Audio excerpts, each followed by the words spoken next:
네, 오늘 우리가 함께 나눌 말씀은 로마서 1장입니다. 로마서 1장 같이 보겠습니다.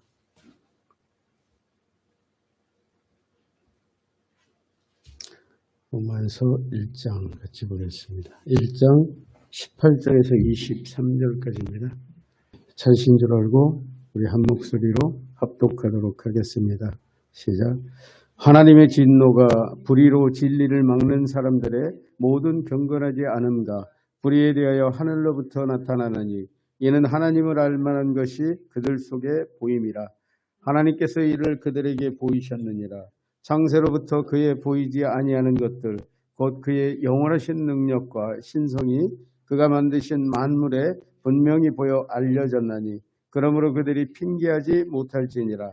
하나님을 알되 하나님을 영화롭게도 아니하며 감사하지도 아니하고 오히려 그 생각이 허망하여지며 미련한 마음에 어두워졌나니 스스로 지혜 있다 하나 어리석게 되어 썩어지지 아니하는 하나님의 영광을 썩어질 사람과 새와 짐승과 기어다니는 동물 모양의 우상으로 바꾸었느니라.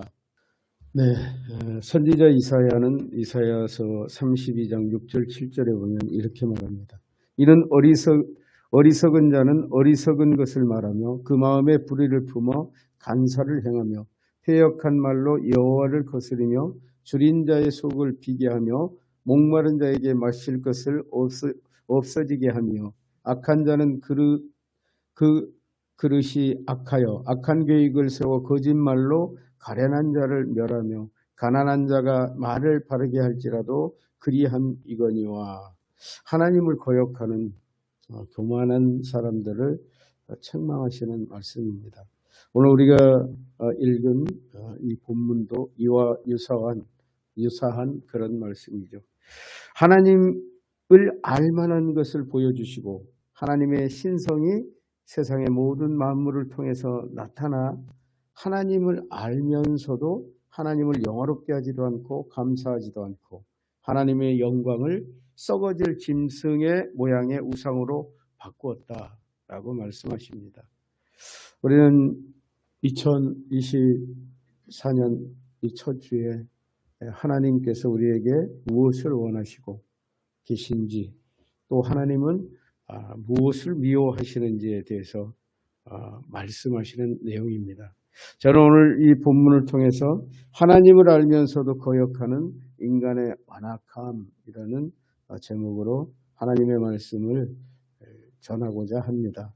하나님을 알면서도 거역하는 인간의 완악함. 첫 번째, 하나님을 알만한 것을 하나님은 모든 사람에게 보이셨다. 19절 20절인데요. 우리 같이 한번 읽어볼까요? 시작. 이는 하나님을 알만한 것이 그 속에 보임이라. 하나님께서 이를 그들에게 보이셨느니라. 창세로부터 그의 보이지 아니하는 것들 곧 그의 영원하신 능력과 신성이 그가 만드신 만물에 분명히 보여 알려졌나니 그러므로 그들이 핑계하지 못할지니라. 19절에서 하나님을 알만한 것이란 말은 잘 알려진 것이라는 뜻이죠. 세상 만물을 보면 그런 것이죠. 그래서 우리가 흔히 그런 얘기들을 하죠. 이 우주를 연구하는 이 과학자들은 가장 먼저 신을 발견하게 된다고 합니다. 왜 신을 발견하게 되냐면 이 우주를 연구하면 연구할수록 그냥 이 우주는 순식간에 멸망할 수도밖에 없는 그런 존재로 구성되어 있다는 거예요. 어느 힘이 붙들어주지 않으면 순식간에 와야 되는 그런 구조로 되어 있는 게 이 세상이기 때문에 그렇다는 거죠. 이와 같이 세상의 모든 이치에서 보면은 하나님의 알만한 것들이 다 있다는 거죠. 우리가 생각하는, 우리가 매일같이 보고 눈여겨 보는 그런 것들 속에도 하나님이 계시다는 것을 알게 해주는 것들이 너무나 많죠. 이 땅을 기어다니는 개미 한 마리에서도 또 우리가 흔히 얘기하는 참새 한 마리에서도 그들이 어떻게 누가 가르쳐 주지도 않았는데 모이를 구하고 또 먹을 것을 구하는 그들의 모습을 보면서 하나님을 알 수밖에 없다는 얘기죠. 또 저희 속에 보인다는 말씀은 곧 그 양심에 느껴진다는 얘기입니다. 여러분 그렇습니다. 모든 사람, 하나님을 떠나 죄악에 빠진 모든 사람에게도 반드시 존재하는 것이 양심이죠. 그 양심은 또 무엇이라고 얘기합니까? 우리 양심은 항상 그렇죠. 우리는 완전할 수 없어요. 그렇기 때문에 무언가 이 세상을 통치하는 그런 힘이 있다고 느끼고 알게 되어 있죠. 그래서 우리가 죄를 지면은 불신자일지라도 두려워하죠. 무서워하죠. 물론 매일같이 죄를 짓는 사람은 이제 그런 성경의 말씀처럼 화인이 맞아서 죄 짓는 것도 아무렇지도 않게 느껴지겠지만, 그러나 본성적으로는 우리는 이 마음에 그런 것들을 지니고 있다는 것이죠. 이런 것들이 다 하나님을 알만한 것이죠. 존 칼빈도 자연계는 하나님을 보게 하는 거울이라고 말했습니다.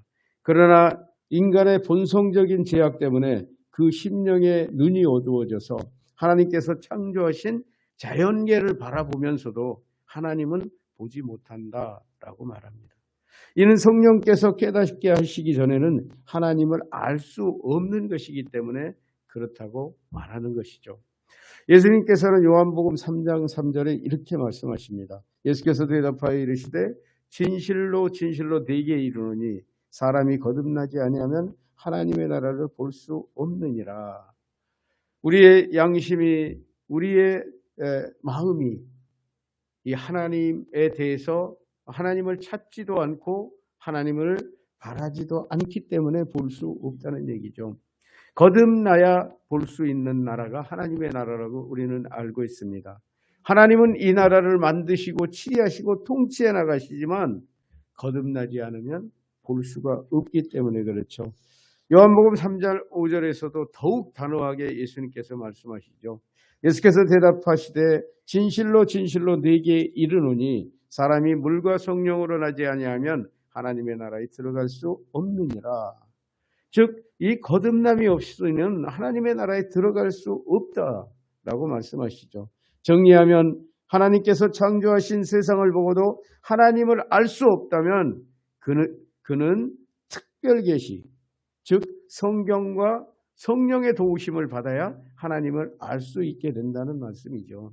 즉 여기서 물과 성령은 하나님의 말씀과 성령으로 이해될 수 있는 것이죠. 즉 우리가 하나님과 하나님의 나라를 알 수 있는 것은 하나님의 말씀과 성령의 도우심으로만이 가능하다라는 말씀인 것이죠. 그러나 사도 바울은 로마서 2장 14, 15절에서 이렇게 말합니다. 율법 없는 이방인이 본성으로 율법의 일을 행할 때에는 그 사람은 율법이 없어도 자기가 자기에게 율법이 되나니 이런 일들은 그 양심이 증거가 되어 그 생각들이 서로 혹은 고발하며 혹은 변명하며 그 마음에 새긴 율법의 행위를 나타내느니라. 대부분의 우리 믿지 않는 사람들도 어떻게 합니까? 죄를 짓고는 다시는 그러지 말아야지 하고 다짐하죠. 그리고 또 다시 그 일을 행하게 되는 경우가 많이 있죠. 그러나 우리에게 있는 이 양심은 그것이 잘못되었다는 것을 끊임없이 우리에게 말하고 있죠. 우리의 양심이 우리에게 말하고 있다는 것이죠.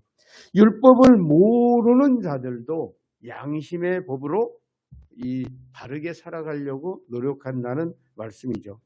하나님이 창조하신 사람에게는 자연계를 보면서도 하나님을 알 수 있고 또 그 안에 있는 자기 양심으로도 하나님을 알게 된다는 말씀이죠.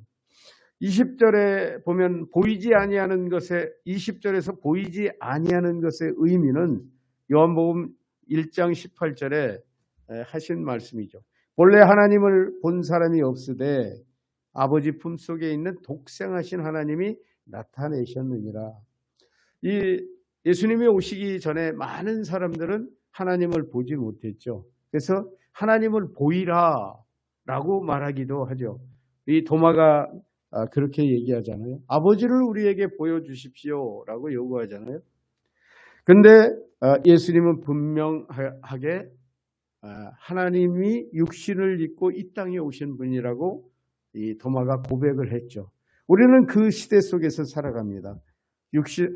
육신을 입고 이 땅에 오신 하나님, 그 하나님 시대를 살아가고 있는 것이죠. 그러므로 우리는 아무도 하나님을 보지 못했다고 핑계할 수 없는 거죠. 그렇습니다. 하나님을 본 사람은 아무도 없지만 하나님의 아들 예수 그리스도를 통해서 우리와 같은 형상이신 하나님을 우리는 알게 되었기 때문에 그렇습니다. 그러나 불신자들은 예수 그리스도를 알지 못하기 때문에 하나님에 대해서 볼 수도 깨달을 수도 없는 것이죠. 그러나 분명한 것은 그들의 양심은 하나님을 이야기하고 끊임없이 깨닫게 해준다는 거예요. 어떤 전능한 힘에 의해서 내가 죄를 지면 벌을 받을 것 같다는 마음을 양심이 말하기 때문에 그렇죠. 이어서 영원하신 능력은 하나님의 만물을 창조하신 능력과 그 피조물을 섭리하시는 능력과 심판하시는 능력을 가리키죠. 또 영원하신 신성은 하나님의 본질을 얘기하는 것이죠. 우리는 만물을 통해서 그것을 알 수 있습니다. 우주 만물이 운행되는 것은 하나님의 법칙인 하나님의 섭리로 가능하기 때문에 그렇습니다.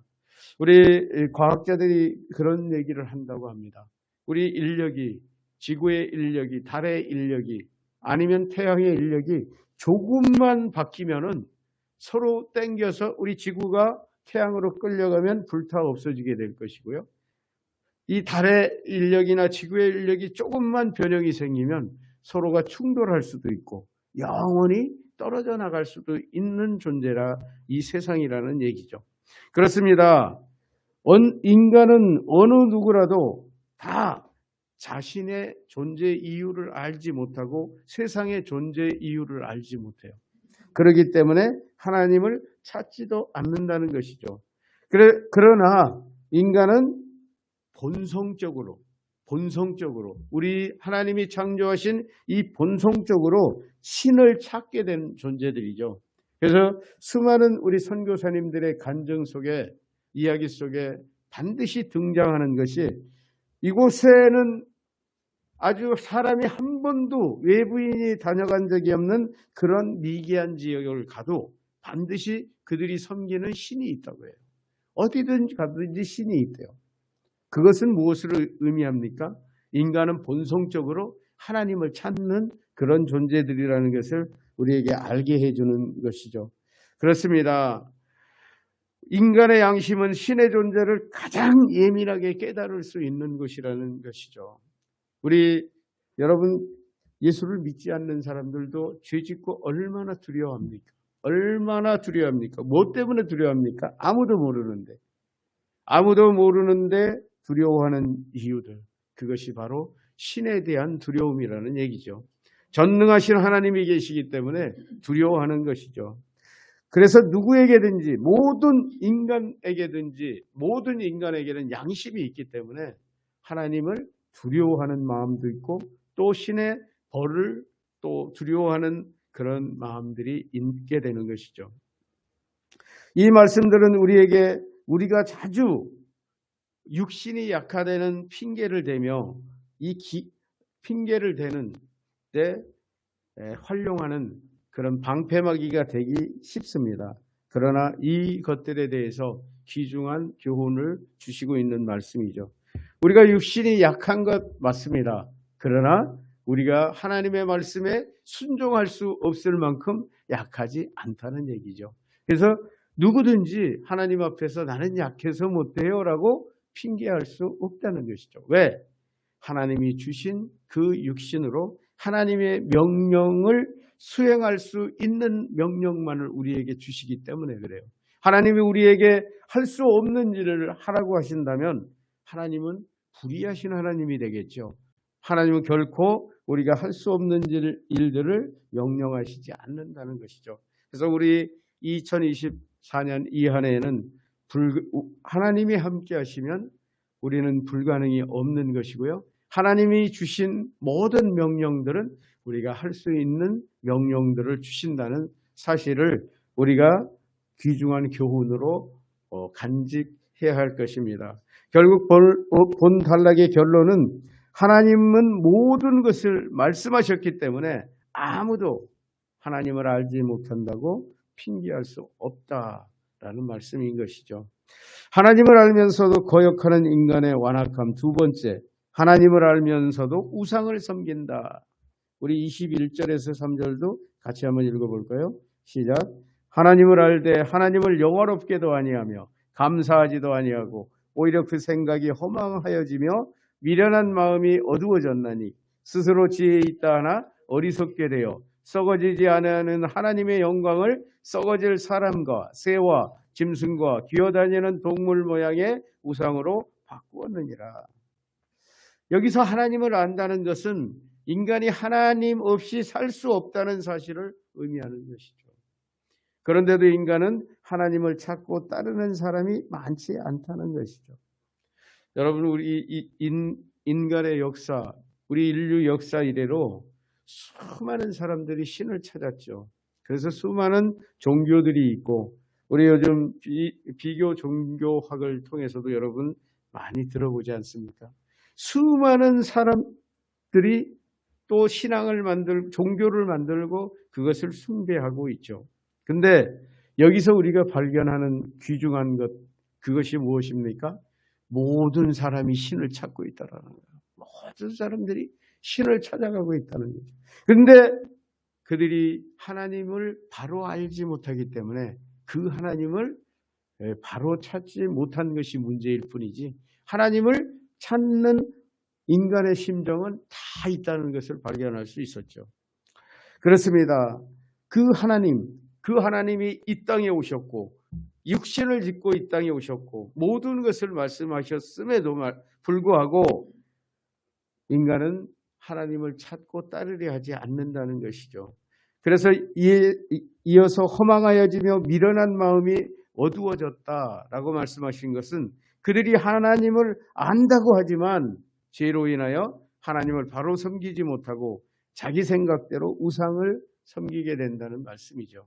그래서 우리는 이 여러 가지 종교에서 봤었죠. 인간이 할 수 있는 영역으로 점점 자기 신앙을 그쪽으로 끌고 가는 것이죠. 그래서 신에게 부탁만 하면 내가 아무것도 하지 않아도 다 이루어지는 것 같은 그런 신들을 찾아 섬기고 그렇게 또 하는 것이죠. 때로는 또 금욕주의로서 이 구원을 얻으려고 하는 그런 종교들도 있죠. 그러나 이것들은 다 대상이 없는 종교가 되기 때문에 자기 생각대로 섬기는 것이죠. 이것이 바로 우상입니다. 그러므로 22절에서 말하는 어리석음은 자기 지식이 피조물에 국한되어 있기 때문에 스스로 전능하시고 초월적인 하나님에 대해서는 깨달을 수가 없어서 자기 지혜대로 자율적으로 신을 섬기는 것을 말씀하고 있는 것이죠. 그렇습니다. 아무리 지혜롭게 연구할지라도 정답이 아니면, 그것이 오답이라면 그것은 어리석고 바보스러운 일일 뿐이라는 사실이죠. 여러분, 그렇습니다. 우리도 그래요.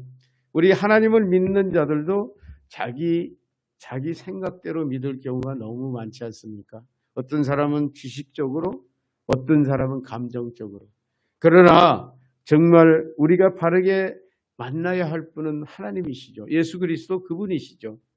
그래서 23절에 이 말씀을 시편 106편 19절 20절은 이렇게 말하죠. 그들이 호렙에서 송아지를 만들고 부어 만든 우상을 경배하여 자기 영광을 풀먹는 소의 형상으로 바꾸었도다. 이 소를 섬기고 짐승을 섬김으로 자기 존재가 짐승과 소의 모양으로 바꾸었다, 이런 말씀인 것이죠. 여러분, 그렇습니다. 요즘 이 시대에도 보면은 뭐라 그러죠? 강아지 이런 것들을 무슨 동물이라고 그러나요? 애완용이고 또 그걸 또 더불어서 뭐라고 얘기하죠? 자기 반려견이라고 그러죠. 사람을 반려하는. 저는 언제 한번 가서 이런 얘기를 들었어요. 고양이 개 이런 것을 두고 엄마 아빠라고 그러더라고요. 엄마 아빠. 그러면은 자기가 강아지 되는 거 아니겠어요? 개 되는 거 아니겠어요? 지금 이 말씀이 그 말씀이에요. 소를 우상으로 섬기니까 소 같은 존재밖에 될 수 없다, 이런 말씀인 거예요. 그래서 우리는 하나님이 분명하게 구별하여 하나님의 형상대로 만든 하나님의 형상대로 창조하신 인간을 어떻게 개, 고양이 이런 거하고 비교할 수 있겠습니까? 그것은 하나님의 형상을 욕되게 하는 것이죠. 그래서 그런 비유는 할 수가 없어요. 우리 인간이 살아가다가 강아지를 기르고 고양이를 기를 수 있습니다. 그런데 그것을 마치 내가 아빠, 엄마라고 동일시한다면 그것이 어떻게 하나님의 형상이 되겠어요? 그런 우상을 만들지 말라는 의미인 것이죠. 그러므로 신학자 슬라테르는 그들의 종교 행위는 오히려 진리를 거스르는 전쟁 행위이며 하나님을 대적하는 전투라고 말했던 것이죠. 이것은 이 세대를 살아가는 우리에게 주시는 귀중한 교훈입니다.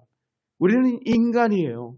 짐승과 함께 살아가기는 하지만 짐승을 우리와 동일시 여겨서는 안 된다는 얘기예요. 인간은 존중받아야 될 인격을 갖춘 그런 존재이기 때문에 그래요. 그렇습니다. 우리가 이 세대의 치명적인 우상은 하나님을 섬긴다고 하면서도 이 재물을 마치 하나님인 것처럼 하나님보다 우선하여 섬기고 있고요. 명예를 추구하고 권리를 주장하는 것도 마찬가지입니다. 내 권리가 하나님보다 우선할 때 그것은 우상이 되는 거죠.